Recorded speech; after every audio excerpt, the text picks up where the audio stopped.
Welcome, everybody, back to Brian Roberts Inspired. I'm super excited about our special guest today, Dr. Jason Selk. I feel like, Jason, I should know you, or I feel like I do know you, because many of the people and circles that we run in, I've heard your name often. Obviously, we're both St. Louisans here in St. Louis. Dr. Jason Selk, amazing author, really sits in the space of professional coaching, mental toughness, sports psychology, and really excited to have you on today. I know you're very accomplished in your space and super excited to dive into some of those accomplishments in your new book, but really excited to have you on today. So thank you so much for joining us. Well, thanks, Brian, and thanks for the kind words. It's very nice of you. I'm glad to be here. Give us a little bit of the day-to-day. What does it look like in the life of, what are some projects you're working on right now? I know you have your new book that came out, I believe, in January. Super excited to dive into some of that, but give us kind of the day-to-day. What's your mission? What it is that you're trying to do and bring to all of us? Well, I'm really one of these fortunate people that my second semester in college, so my undergraduate degree, second semester, my first semester, I was a physical therapy major. Second semester, I realized I wanted to get into sports psychology. I wanted to help people. And I'm, you ask, what am I doing on a daily basis? That's what I wake up passionate about, is trying to help people get better at what they do. The first 10 years of my career, it was more focused on professional athletes, and I had a really good run in the first 10 years. And now I've kind of transitioned more into the business world. And the last 10 years, there's also been a really good run. We've got a lot of clients that not only do we work on improving their financial situation, but to me, it's always about making people happier, making people better versions of themselves. So what I'm working on is same thing I've been working on for the last 20 years. How do I make people better 1 inch every single day? The new book, Relentless Solution Focus, came out in January. It's doing extremely well. I'm right now just kind of cooking in my mind. All right, what's the next book going to be? But I probably have 2 or 3 more in me. Just trying to figure out which one I'm going to write next. But on a daily basis, just getting after it like you. I love it. So getting 1 inch better, 1 foot in front of the other. Give us the premise for Relentless Solution Focus. What is that? What can we expect out of that? I'm super excited to dive in. Well, okay. So I'll tell you where it originated. This was probably 2000. This is probably 20 years ago. I'm out mowing my yard. And I used to actually enjoy mowing my yard. It was one of those times that, when you're mowing, nobody wants to get close to you and nobody interrupts you. So it was really kind of a place where I would do a lot of deep thinking. And I always had a notebook, and I'd put it was in my garage on my car. So I always had this notebook, and I had that notebook by my bed too when I'd go to bed. But anyway, when ideas would hit me, I'd run and put it in the notebook. But anyway, I'm mowing the yard, and I'm looking over at my neighbor's yard, and I notice his yard looks like Busch Stadium. It's got the diagonal cuts, and it's just beautiful. And I'm looking at mine, and there's these brown spots from where my dog comes out and pees. And I got patches over here that don't look so lush. And I'm as I'm mowing the yard, I keep looking at my neighbor Dan's yard and then looking at mine. And I'm starting to really feel badly about myself. And I'm telling you, it swirled pretty quickly. I can remember thinking, this is when I stopped mowing. I said, okay, something's going on here. And this is something I need to take notes on, because somebody else at some point is going to benefit from this. But I had myself convinced within 10 minutes. I went from look at my yard compared to my neighbor's yard, what's wrong with the yard, to what's wrong with me. I'm putting effort into this and I can't get the yard right. I just started to practice. If I put effort into that, am I going to fail at that? If I fail at my private practice, what's my wife going to think of me? I just had a son and he's going to grow up and have a failure of a dad. I had myself convinced within 10, 12 minutes that I was going to be, but I was a complete failure. And I remember I ran over and I wrote down, brown spots, my career, failed marriage, terrible father. I was just kind of trying to track what was going on. I go back and start the mower up again and keep mowing. And I don't know how it happened, but a thought hit my head. It was really a question. The question was, what's one thing I can do that could make this situation better? And first answer, this to give you a little insight of the type of person I am. I look at my neighbor's yard. I said, well, I could go grab the gas can and I could gas his yard out. And so at least if I compare the 2 yards, I know I got my neighbor beat. I said, okay, I don't want to be that person. And I started going through these potential solutions. And here's when it really hit me. I said, wow, I'm now pushing the mower back and forth and I'm enjoying it again, as opposed to 10 minutes ago, it was horrible. I mean, it felt like I was carrying 40 pounds on my back. It was hot. I was thirsty. The grass was getting in my eyes. But now I'm feeling good again. And I stopped the mower, went over, made notes again. Okay, when I started focusing on gas Dan's yard, hire a lawn service, which back then I couldn't afford to do. I was just coming up with these solutions, even though none of them really stuck. There was a note that said, feels better. And then I started the rest of the time I was mowing, working through solutions. I ended up coming up with a solution. It was simple. I said, I'm going to get my neighbor a 6-pack and ask him for some advice. He's got his yard looking this good. Who else to ask? But the point was, that's when I learned the power of the mind. Okay. And then I kind of connected to some of the things I learned. And this is, I think, a really important thing. Number one variable for all human performance, self-confidence. Yep.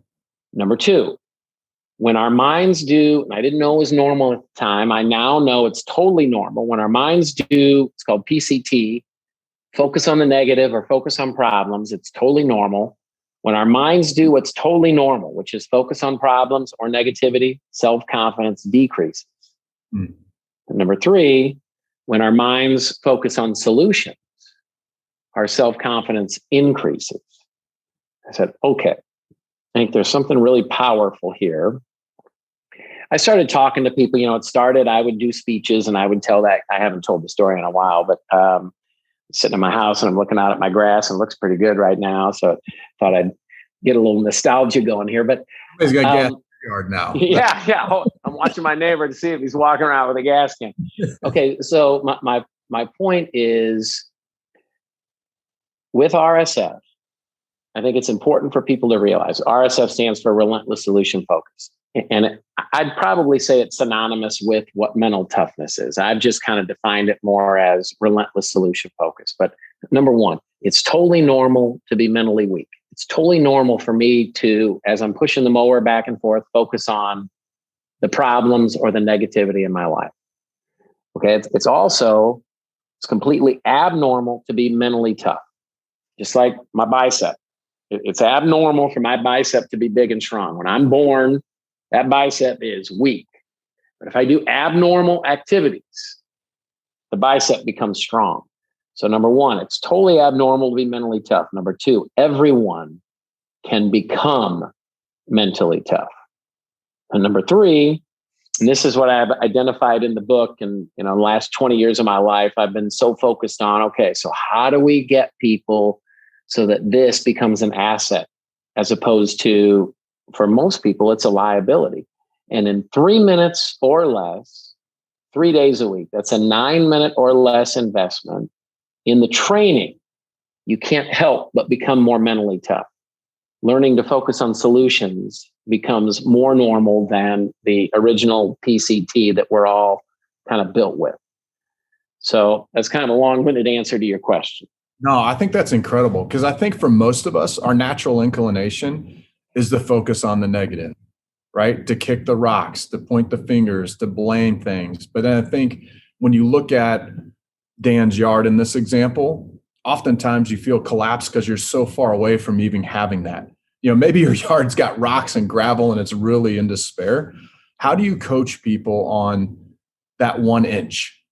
So what you're talking about is the entirety perspective. And you're right that now Martin Seligman He's the father of optimism. He's very, very well-known researcher. In fact, he was Carol Dweck. Carol Dweck wrote the book Mindset that became very, very popular. Well, Martin Seligman was her mentor. Okay, but Seligman wrote a book called Learned Helplessness a long time ago. Back in the 80s, I think that book came out. And it's connected to this entirety principle that, okay, so let's say you and I were standing in front of a mountain, and our goal is to climb that mountain.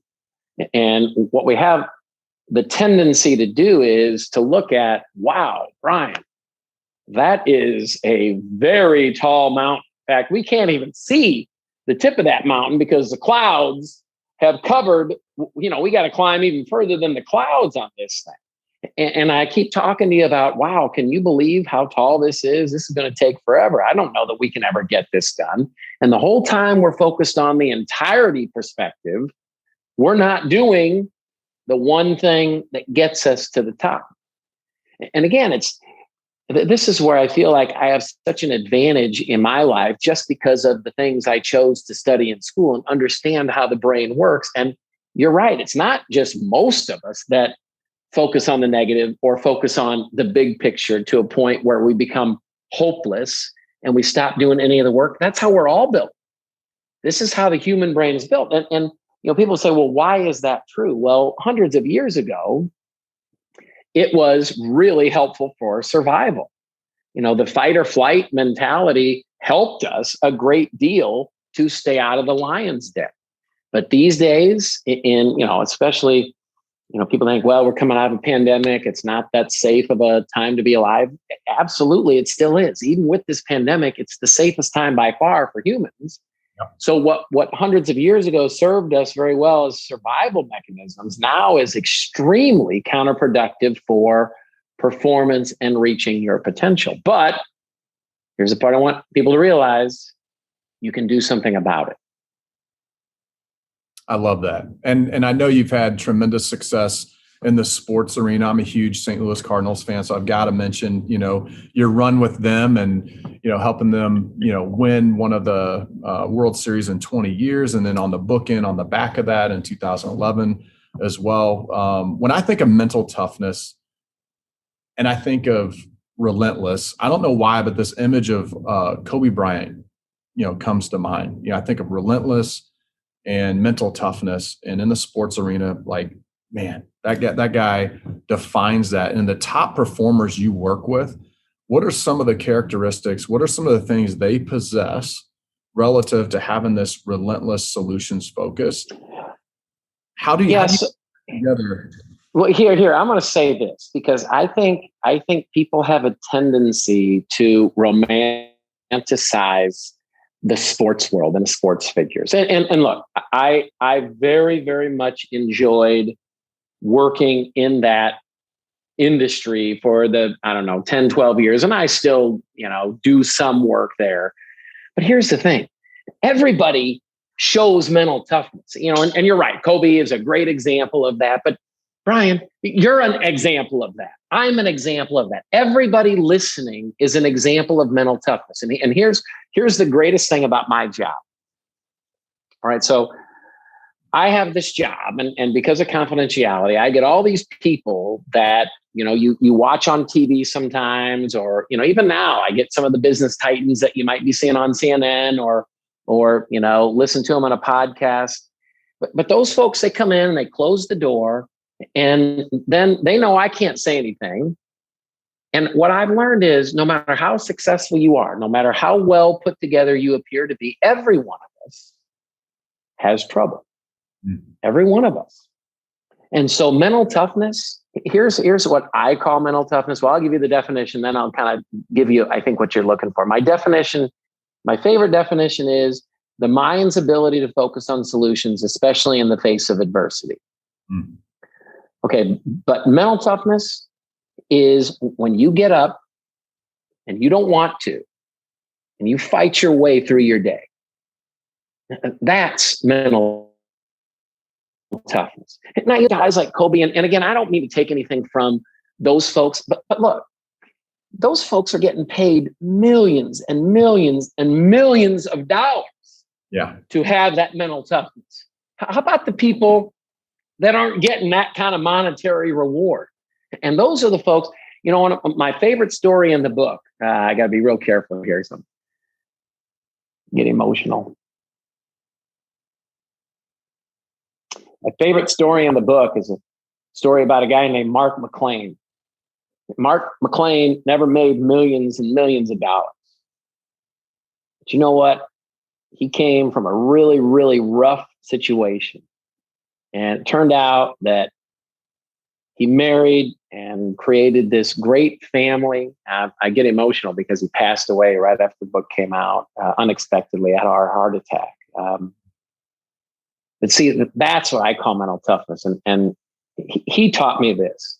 I did a lot of interviewing with him and actually became quite close with Mark McLean. And it was something his grandfather taught him. He said, "You're the only person that can ever take you out of the fight." Wow. And to me, mental toughness is staying in the fight. And I know there's a lot of people right now that are in the middle of a fight. And if you're not in the middle of it, if you're one of those lucky people where maybe life's going pretty well for you right now, that's great. Enjoy it. Yeah. But it's not going to last forever. Life is about struggling at times. I don't want to paint this bleak picture because there are a lot of wonderful things too. But to me, mental toughness is staying in that fight. Just stay in the fight. If you stay in the fight long enough, you'll win. Stay in the fight. That's what I like to think about when I think of mental toughness.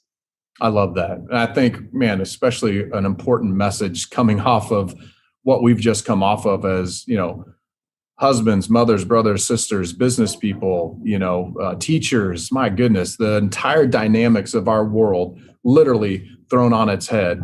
And we're starting to come out of that. What advice would you give all of us on just reframing our thought process, clean slate? I know you said, hey, it's never been a more healthier place and safe place to be now.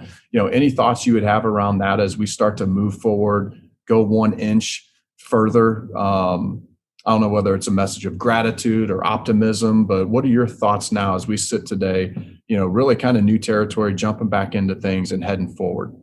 Well, here's what I don't like about what COVID has done. I think it's created a real tendency of people to have a fear or victim mentality. And I'm going to say this. I lost my dad this year. He died on Christmas from COVID. Okay. So, and I personally got COVID. I've never taken a sick day in my life before COVID. I had to take 5 sick days. Okay. So I get it. I mean, I had it.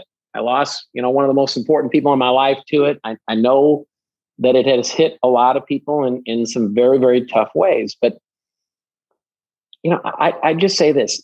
I believe there are certain things worse than death. Living in fear, being a victim, living as a victim, I would count those things worse than death. And I would just challenge people because I think right now it's very, very easy to become a victim. And here's what I learned, and I've talked about this. I don't think I talked about this in Relentless Solution Focus, but I know I've talked about it in other books. The opposite of the victim mentality is what I call the attack mentality. I learned that from Dan Gable, the great wrestling coach. And I also learned you go from victim to attack by picking one thing and just getting all over that one thing. See, it's almost impossible to be on the attack and be playing victim as well. But if you convince yourself you're the victim, you'll be the victim. Just as if you convince yourself you'll never be a victim, you'll always be on the attack. It goes back to that RSF, that you stay in the fight. So always have one thing. Wake up each day and have one thing that you're going to get all over. You're going to attack that day. And I think that is how people get through this time period right now in a very positive manner. I love that. And then we all get in ruts, right? So if you think of, relentless solution focus, what is a trigger if you start going down that path? I always heard, you've got these 2 people on your shoulders, right? And one wants to, enable you to go down the bad path and kick rocks. And you've got this other one over here that's going to basically straighten you up, set the ship in the right direction. Do you have any advice, or what's the narrative for, hey, if you catch yourself going in that spot, how do we snap out of that? How do we get to a solutions-based mentality and narrative? Write this question down. People listening, I'd encourage you to write it down. It's really, at this point, you'd call it the $1 billion question. What is one thing I can do differently that could make this better? One thing. Not perfection, just improvement. But anytime you catch yourself focused on negativity, problems, realize what you're doing is you're driving your self-confidence down into that rut. The more you focus on the problem, the more you focus on the negative, the more problems you're going to have. It's called expectancy theory. So in that moment, when you're starting to go down, it's me mowing the lawn. What's wrong with me? And you know that your mind's focused on a problem if you feel negative emotion. So human beings, we're not able to feel negative emotion unless our brain kicks out cortisol.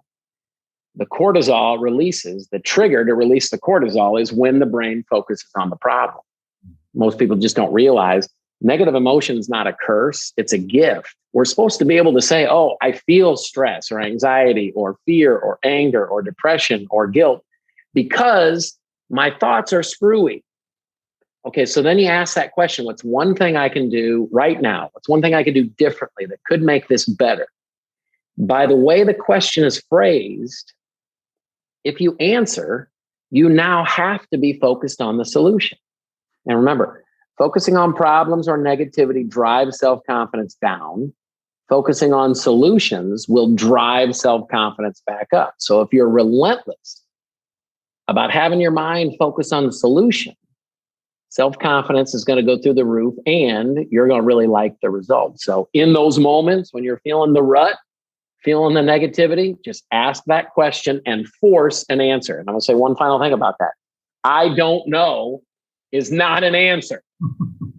That's the absence of an answer. Okay. So you have, even if it's crazy, come up with an answer just by the mere fact of getting your mind focused on a potential solution. Your brain stops releasing the cortisol.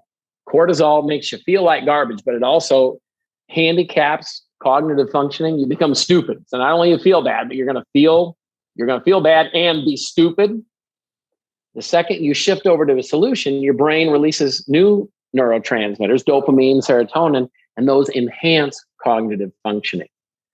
You're going to feel better and you're going to start to pull yourself out of that rut a whole lot faster. I love that. Thank you for that. That is awesome. Well, I really appreciate you coming on today. And man, it's amazing to see the work that you're doing, the impact that you're having, and the inspiration that falls behind that. So I want to thank you for your time today. And man, keep inspiring. I love what you're doing. I really appreciate you sharing some unbelievable insight with us. So thank you very much. Well, thanks for having me, Brian. You keep it up too. You're making an impact. Thank you.